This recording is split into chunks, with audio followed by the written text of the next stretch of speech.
عمرك تخيلتي إن في كائنات عايشة على وشك دلوقتي؟ مش هزار، وبتطلع كمان بالليل. اسمها الديموديكس، والحقيقة ممكن تفاجئك. الديموديكس عبارة عن كائنات مجهرية صغيرة جدا مش بتتشاف بالعين، وبتعيش طبيعي على بشرة أغلب الناس، خصوصا في الوجه والرموش والحواجب. يعني ببساطة وجودها طبيعي، بس المشكلة لما عددها بيزيد.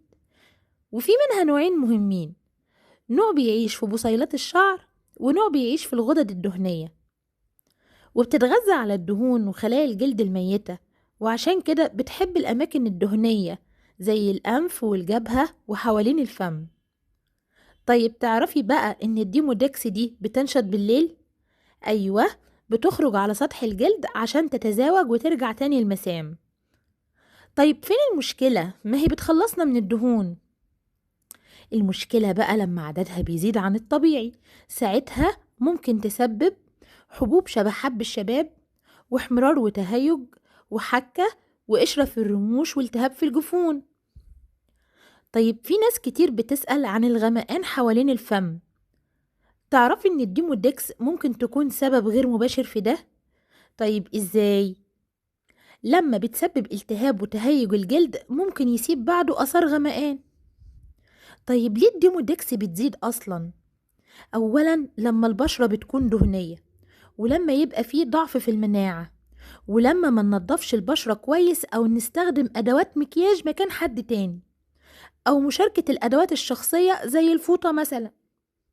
طيب لو عايزة تتحكمي فيها تعملي إيه؟ اغسلي وشك مرتين يوميا، واستخدمي غسول لطيف، ونشفي بشرتك بالراحة من غير فرق، وما تنسيش تغيري كيس المخدة باستمرار.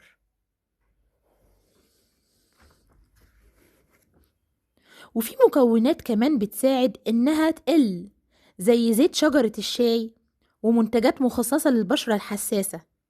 طيب إمتى تروحي للدكتور؟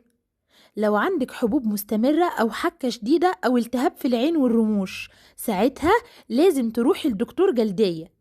وخلي بالك الديمودكس مش حاجة تخوف، دي موجودة عند كل الناس تقريبا، بس التحكم فيها هو الفرق. ولو استفدتي من الفيديو اعملي لايك وشير، وما تنسيش تفعلي زر الجرس عشان يوصلك مني كل جديد.